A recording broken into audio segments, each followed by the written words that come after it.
Halo Sobat Bola, apa kabar? Semoga semua sehat selalu. Baik, Amin, amin. amin. Laga kedua Indonesia melawan Libya. Akhirnya Indonesia kalah lagi.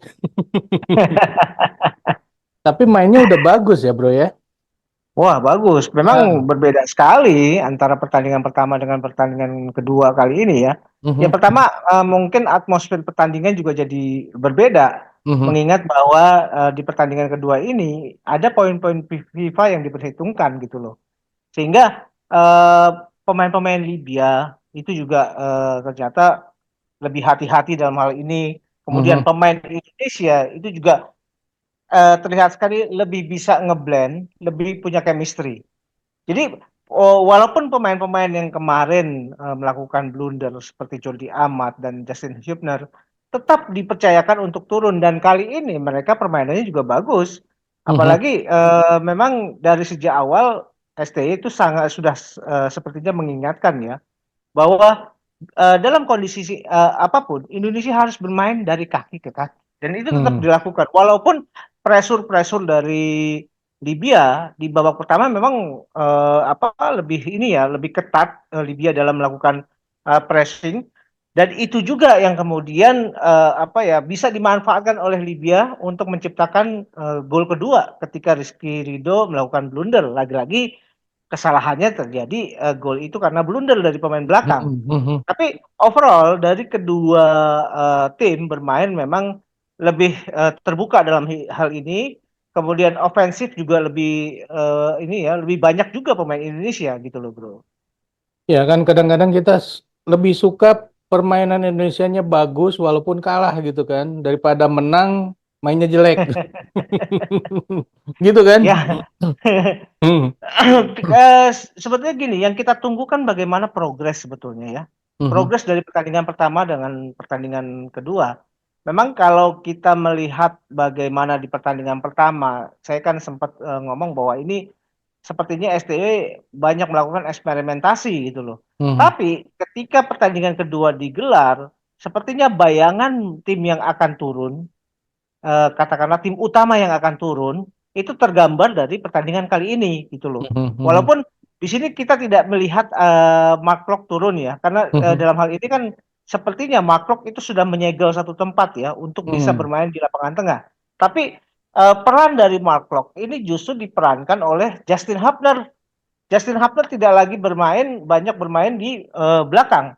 Karena di belakang sepertinya chemistry antara Jordi Amat, Elkan Bagot, dan Rizky Ridho itu ternyata lebih bagus. Mengingat mereka sudah beberapa kali bermain bersama dalam Mhm, mhm, pertandingan-pertandingan gitu loh. mhm, Berbeda dengan Justin Hubner yang baru datang pagi, malamnya udah bertanding gitu loh. mhm. Jadi memang kali ini proses adaptasi kemudian proses bagaimana membangun chemistry antar pemain itu juga sudah dapat gitu loh bro. Ya, ya.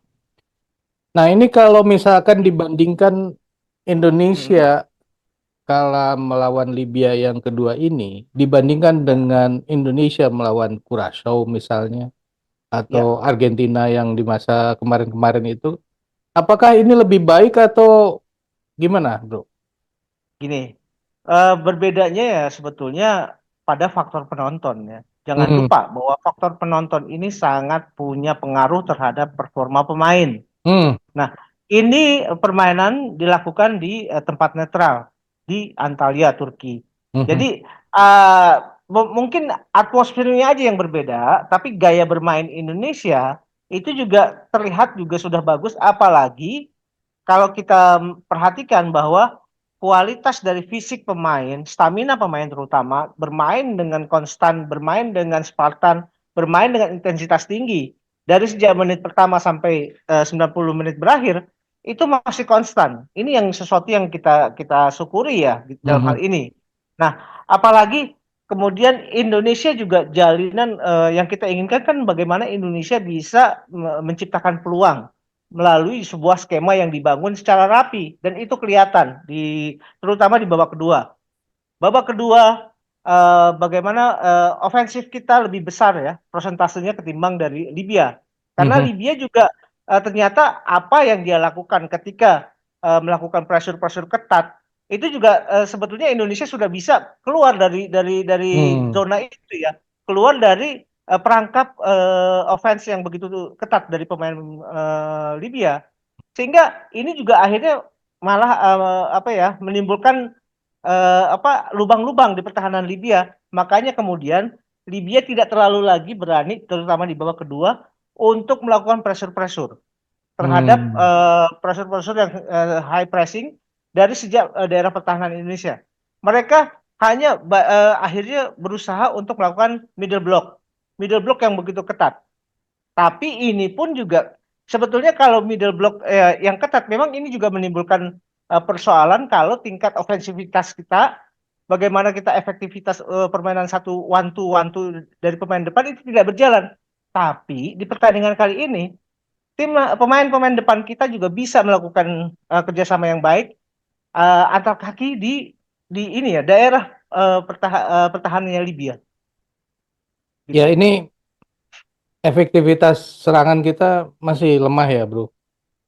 Ya, kalau efektivitas dalam menciptakan apa, mengkonversi peluang menjadi gol memang terlihat masih presentasinya masih kecil ya. Mhm. Karena ada beberapa peluang yang cukup bagus, peluang dari Marcelino, peluang dari Justin Hubner yang semua bisa digagalkan oleh pertama oleh Marcelino sendiri yang akhirnya tinggal menembak tapi tendangannya jauh ke atas, kemudian Justin Hubner yang kemudian bisa dipenetralisir oleh kiper.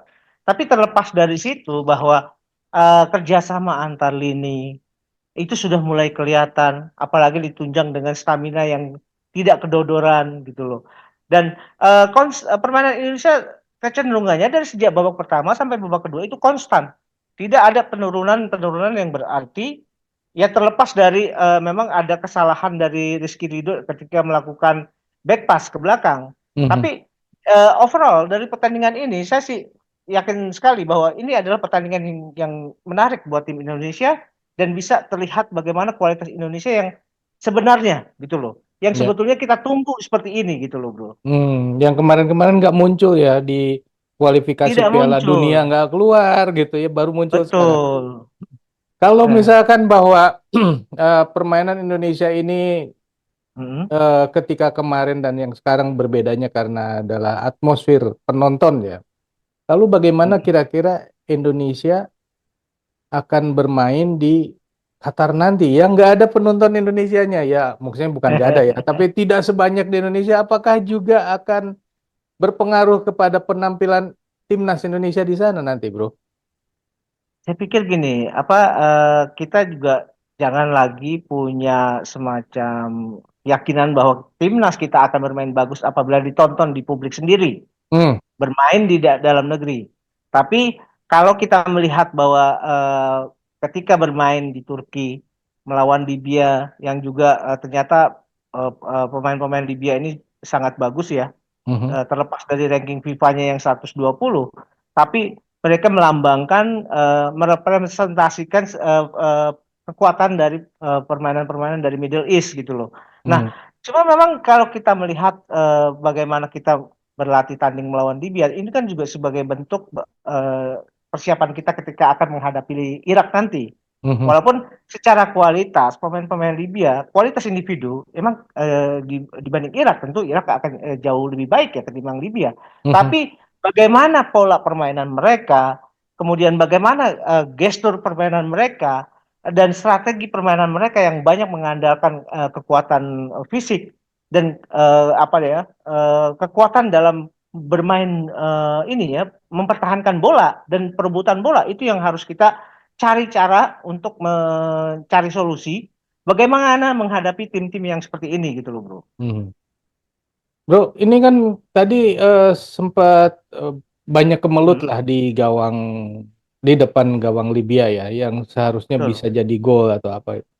Ini karena Ya. memang pertahanan Libyanya yang bagus atau eh, serangan Indonesia yang belum belum tajam gitu, Bro.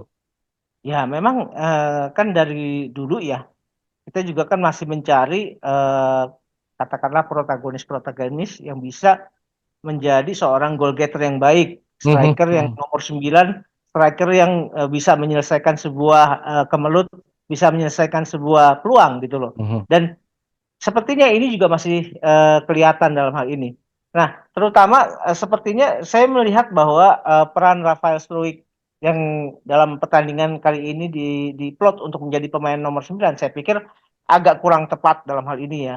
Mhm. Karena tipe Rafael Struijk ini kan tipe pemain yang kuat dalam mempertahankan bola dan Mhm. dia eh, tipe juga seorang provider gitu loh.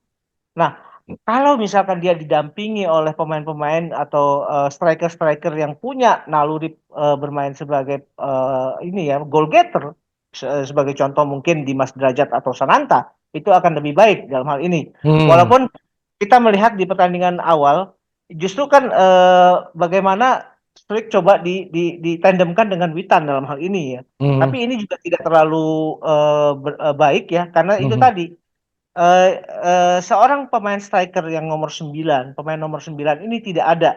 Jadi yang Mhm. bisa menyelesaikan secara ini ya, secara langsung gitu loh. Mhm. Nah, kemudian memang Sananta itu masuk, tapi itu juga baru bermain di 25 menit akhir dan itu juga tidak banyak merubah apa-apa gitu loh, Bro. Mhm.